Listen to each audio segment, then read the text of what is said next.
Pagi ni rasa sunyi betul Sebab apa? Setiap pagi aku selalu dapat berpuluh-puluh DM daripada orang Indonesia suruh review game Indonesia. Tapi pagi tadi aku check ada 1-2 DM je.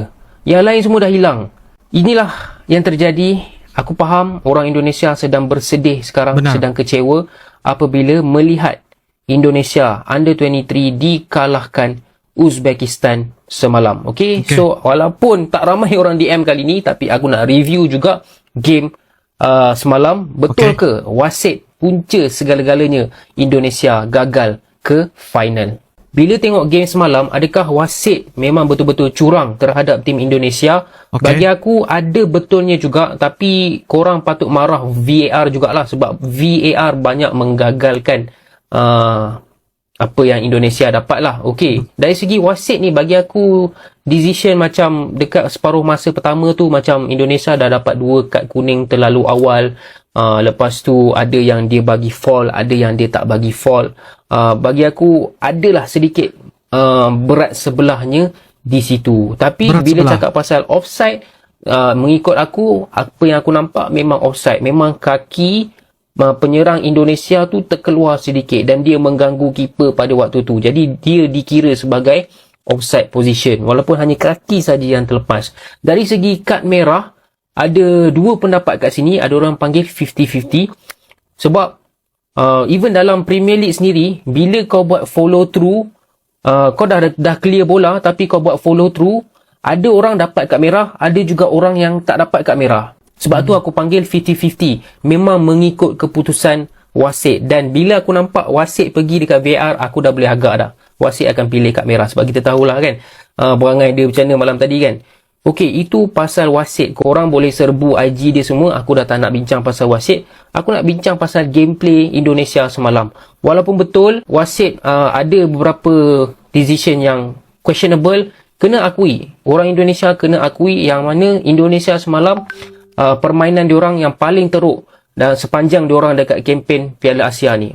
Lawan dengan Qatar banyak shot, 10 shot. Lawan dengan Jordan 20 shot. Lawan dengan Korea pun 20 shot. Tapi game semalam Indonesia hanya produce 4 sahaja sepakan sepanjang 90 minit. 4 shot sahaja, bukan on target 4 shot sahaja, menunjukkan ketumpulan serangan semalam. Kehilangan Rafael Struik memang betul-betul terasa. Kredit harus diberikan kepada Uzbekistan. Macam yang aku dah cerita dekat preview sebelum ni, Uzbekistan ni memang tim yang susah sebab diorang ni ada pengalaman, diorang juga ada motivasi. 4 tahun lepas kalah dekat semifinal, 2 tahun lepas kalah dekat final. Tahun ni mesti diorang nak menang dan aku rasa diorang yang akan menang Piala Asia kali ini. Uzbekistan memang pressing gila, memang serangan bertubi-tubi. Sepatutnya bukan setakat 2-0.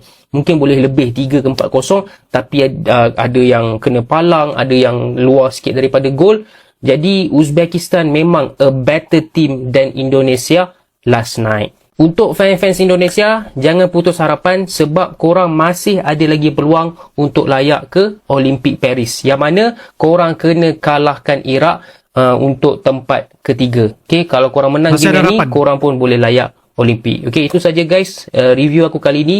Kalau korang suka review-review macam ni, boleh tekan butang follow. Garuda Muda dicurangi wasit. Indonesia kecundang 2-0 kepada Uzbekistan dan keluar daripada finals Asian Cup. Sejujurnya Garuda Muda tidak bermain ke potensi terbaik mereka hari ini. Permainan mereka jauh berbeza berbanding dengan game-game sebelum ini. Tactical Shin Taeyong lebih kepada bentuk defensif terutamanya di separuh masa pertama. Walau bagaimanapun banyak kekosongan kat midfield dan pemain Uzbekistan banyak membuat rembatan di luar kotak penalti. Dari segi serangan pula tak banyak yang berlaku kerana player asyik hilang bola dan tak ada idea untuk membina serangan. Serangan Indonesia yang paling bahaya pun ialah throw in daripada Arhan ke dalam kotak penalti. Tapi satu benda yang buat abang marah hari ini ialah beberapa keputusan referee dan VAR VAR yang ke laut. Separuh masa pertama, satu faul ke atas pemain Indonesia patut diberi sepakan penalti atau paling kurang free kick. Gol Indonesia yang dibatalkan oleh VAR itu nampak offside dari sudut pandangan skrin. Yang paling tak masuk akal ialah red card yang diberi kepada Rizky Ridho. Yang pertama, sepakan dia kena bola sepak dulu. Lepas tu kaki dia follow through terkena peha pihak lawan. Baru terkena bola pemain Uzbekistan. Pemain tu sendiri yang lari ke arah Rizky. Macam manalah nak tarik balik kaki dalam situasi sebegitu. Red card itu memang rosakkan segala harapan untuk Indonesia comeback. Kami sebagai jiran serumpun juga tumpang sedih dengan kekalahan Garuda Muda. Tapi kalian kena bertabah kerana masih ada lagi satu game kelayakan Olimpik hari Khamis ini. Bangkit semula dan fight, wahai Garuda Muda.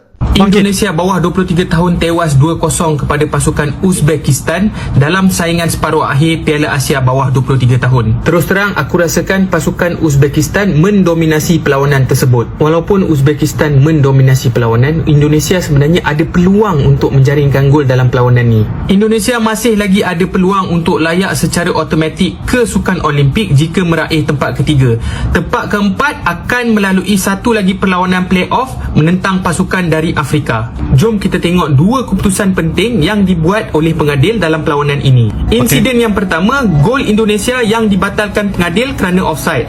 Insiden yang kedua pula melibatkan seorang pemain Indonesia yang dilayangkan kad merah. Okey, insiden yang pertama, kalau kita tengok angle ni, betul ke offside? Sebab ada argument mengatakan satu angle ni tak cukup untuk menunjukkan penyerang itu berada dalam keadaan offside atau tidak. Kalau kita berbalik kepada angle ini sahaja, memang penyerang itu berada dalam sedikit kedudukan offside dan penyerang tu memang ada macam membuat gangguan lah terhadap pertahanan itu sewaktu bola dimainkan. Untuk aku, insiden kad merah tu 50-50. Pemain Indonesia tu sebenarnya tak ada niat pun nak menyepak pemain Uzbekistan tu. Rizky Ridho sebenarnya berniat untuk clear bola, tapi follow through tu yang mengenai ataupun tendangannya mengenai pemain Uzbekistan. Lepas tu, bila kita tengok VAR, insiden tu akan nampak lebih teruk dalam keadaan slow motion. Susah kita nak argue kalau referee atau pengadil tidak keluarkan kad merah. Apa-apa pun, aku rasa penyokong Indonesia patut merasa bangga dengan pasukan Indonesia ini. Wasit lagi Indonesia dicurangi wasit nih, wasit utamanya nih. Ya, man of the match bukan pemain Uzbekistan yang mencetak 2 gol, bukan. Man of the match-nya adalah ini nih, wasit yang satu ini adalah man of the match-nya yang menghancurkan hati semua rakyat Indonesia ya, wasit ini. Karena keputusan-keputusan kontroversialnya, hati semua rakyat Indonesia hancur. Tuh, Coach Sinteyong guys juga memberikan emosi terhadap pembatalan gol yang dijaringkan oleh Ferrari ya. Ini salah satu juga emosi yang coba disampaikan oleh Coach Sinteyong untuk memprotes. Tidak dapat berkata-kata. Agak sedih dan kecewa ya guys, agak sedih. Dan yang bikin gue makin kesel, ini di review tadi babak pertama gue udah bilang bahwa wasit ini terindikasi kayaknya ada kecurangan deh kayaknya. Dan ini salah satunya, Surya Saputra ini berkata bahwa emang bersih itu kocak. Dan gimana? Setelah di babak kedua ngelihat, lu masih bisa bilang, lu masih bisa ngebela wasitnya. Lu masih bisa ngebela wasit yang utama ini, dan ditambah wasit VAR yang dari Thailand. Indonesia, negara serumpun, tetangga dijadiin wasit. Apakah nggak ada indikasi ataukah nggak ada potensi untuk membuat Indonesia rugi? Nah itu, tolong Surya Saputra tolong dipikirkan lagi. Susah untuk menjadi netral ketika Indonesia bermain. Dan ini pertandingan yang sangat penting. Dan nggak ngerti lagi gue. Wajar ketika ada pelanggaran, ada suatu hal yang dicek, kita condong untuk membela Indonesia, condong menyalahkan wasit karena kita Indonesia. Nasionalisme itu diuji di situ. Wajar lah kalau nggak netral. Dan ya, dengan ini juga gue sangat-sangat bangga dengan Garuda Muda. Kita semua bangga dengan Garuda Muda. Dan ingat, ini belum akhir. Kita masih ada satu match lagi, yaitu perebutan juara ketiga, di mana ketika kita menang, kita akan langsung melaju ke Olimpiade. Jadi jangan sedih dulu, kita terima. Nggak terima sih, tapi jangan langsung putus asa, karena masih ada satu pertandingan lagi yang harus kita dukung, yaitu nanti perebutan juara ketiga lawan yang kalah antara Jepang dan juga Irak. Jadi Indonesia harus bisa ke Olimpiade. Yuk, harus. Ini orang-orang kayak gini suruhan Bung Toel ini, yakin gue. Emang kita jelek dan emang mainnya jelek. Cover. Cuma 10 menit terakhir di babak pertama masih ada ngelawan-ngelawannya. Kita jelek. Satu, kita nggak bisa pegang bola. passingnya amburadul, kontrolnya amburadul, off the ball-nya nggak ada. Ya. Dan gue pengen wanti-wanti ya di sini. Maksudnya, ya betul kita mainnya nggak baik, nggak perform dengan baik lah malam hari. Tapi ini menurut gue bukan salah Sintayong. Bukan. Ini akan ada nih narasi-narasi tuh kan pelatihnya begini. Udah ada. Fakta Bukan. kita ada di sini aja tuh udah Nggak ada miracle hubungan sama guys. Sintayong. Udah keajaiban gitu. Iya. Jadi perkara kita nggak pernah ada di level stage ini baru buat pemain kita. Itu ngerasa kayak orang apa ya, kaget gitu. Betul. Iya. Kaget banget. Jadi apapun Sintayong mau kayang mau apa Ini kalau pressure kan, karena lu Iya. tinggal sekali menang. betul untuk maju ke final. Iya. Jadi pressure-nya luar biasa kan. Betul. Dan mereka nggak bisa. Mereka drop Mereka butuh. di bawah tekanan. Tapi menurut gue ini justru bisa lo lihat jadi point of view positif ini. Lu membutuhkan anak-anaknya ini membutuhkan pengalaman ini. Iya. Ini Untuk sama mereka kayak bisa recover Biar gitu. mereka nanti pas rank 3 lebih low profile. Iya. Dan kalaupun nanti mereka syukur-syukur bisa lolos ke Olimpiade, ketika mereka berada dalam kondisi tertekan kayak sekarang, mereka bisa nginget, oh ini gua rasain ketika lawan Uzbekistan, gua harus bisa keluar dari sini, kita harus bisa recover. Kecewanya kita adalah Arya Sinulinga, Exco PSSI. kalah itu dengan permainan yang clean, oke, nggak apa-apa lah. Ini kan juga bayangin tuh kita dikit-dikit kita divarin gitu. Ya, Dan kalau kita lihat setiap kita mau nyerang cepat tuh Tiba-tiba dihentikan gitu. iya. Tiba-tiba kita mau lempar out, mau lempar out supaya bisa langsung main Dihentikan. Jadi cukup mengecewakan. Makanya kami Pak Erik itu tadi tegas untuk Melakukan protes. protes ke penyelenggara pertandingan tadi ya. Kalau saya maunya kan satu game kita final. Artinya kita sudah lolos Olimpiade.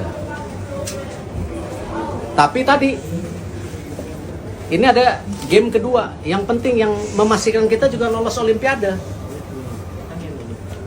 Tempat ketiga ya. Kita mau nyerah atau mau fight back? Mau nyerah Fight. atau mau fight back? Are we Fight. fighting back or giving up? Huh? If we giving up, we stop here. Are we gonna fight back or giving up? Huh? Ayo, come on.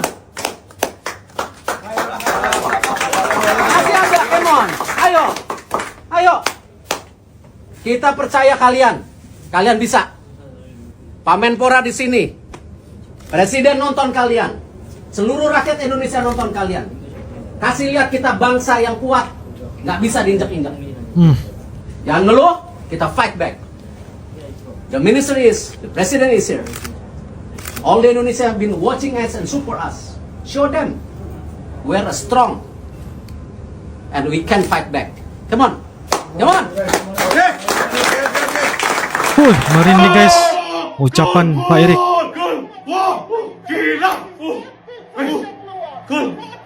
Offside. Aha. Kayaknya Enggak kena kiper dulu tuh. Kiper terus kayak dia loh. Iya, makanya. Terus baru offside dulu. Mana sih wasit saya ini? Timnas U23 batal ke final tapi belum tentu batal lolos Olimpiade loh. Ya, Timnas Indonesia kalah sama Uzbekistan dengan skor 2-0 di semifinal Piala Asia U23. Tapi ada dua skenario yang bisa bikin Indonesia lolos ke Olimpiade meski kalah. Mau tahu apa aja? Yang pertama, Indonesia harus menang di perebutan tempat ketiga Piala Asia U23. Karena juara ketiga Piala Asia otomatis mendapatkan satu tiket ke Olimpiade Paris 2024. Jadi saat ini Indonesia masih nunggu siapa yang kalah di pertandingan Jepang lawan Irak buat tahu siapa lawan mereka di perebutan tempat ketiga. Kalau Indonesia kalah juga di perebutan tempat ketiga gimana? tenang, masih ada Tenang, jalan terakhir. masih ada Timnas jalan Indonesia terakhir. U23 akan menghadapi wakil Afrika, Guinea dalam playoff antar konfederasi. Kemenangan di sini akan memastikan kehadiran mereka di Olimpiade Paris. FYI aja Ya. nih, terakhir kali Masih lagi ada Indonesia harapan. meramaikan Olimpiade adalah pada tahun 1956 di Melbourne. Saat itu permainan timnas menarik perhatian dunia, terutama ketika berhadapan dengan kekuatan besar Uni Soviet di babak perempat final. Mimpi Indonesia untuk tampil di Olimpiade belum berakhir. Jadi Belum semoga berakhir, aja belum kita berakhir. bisa lihat timnas main di Olimpiade Paris 2024 ya. Nah ini guys, Senihho. Laga Oi. semifinal Piala Asia U23 2024, Timnas Indonesia U23 versus Uzbekistan diwarnai keputusan kontroversial wasit. Laga yang berakhir dengan skor 2-0 untuk kemenangan Uzbekistan dianggap kontroversi oleh supporter Indonesia. Oh. Wasit utama Sen Yin Hao asal China dan wasit VAR Sivakorn Puudom dari Dari Thailand. Thailand jadi sorotan usai anulir gol Ferrari karena dianggap offside. Offside. Tak butuh waktu lama, media sosial milik Sen Yin Hao dikabarkan langsung menghilang karena diretas seseorang. Nah. Selain menganulir gol, wasit juga tak berikan penalti untuk Indonesia, Ya. padahal Witan Sulaiman dilanggar tepat di dalam kotak penalti. Tidak ada VAR. Wah. Satu kata untuk orang ini, laga Indonesia versus Uzbekistan dipimpin wasit kontroversial asal dari China dan juga wasit yang menjaga VAR dari Thailand. Tuh guys, Coach Sinteyong menunjukkan emosi marahnya.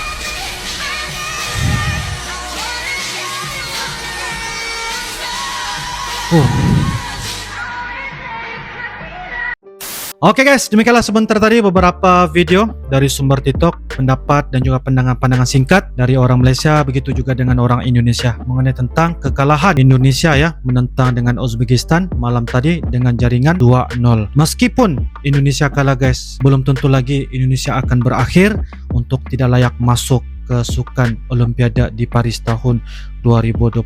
Mereka masih lagi berpeluang untuk mendapatkan perebutan ke tempat yang ketiga ya guys ya. Meskipun kalah juga untuk pencarian tempat yang ketiga dan juga keempat, mereka masih lagi mempunyai peluang untuk masuk ke Olimpiade dengan syarat mereka akan pergi ke playoff untuk menentang wakil dari Afrika ya guys ya, yaitu dari pasukan Guinea.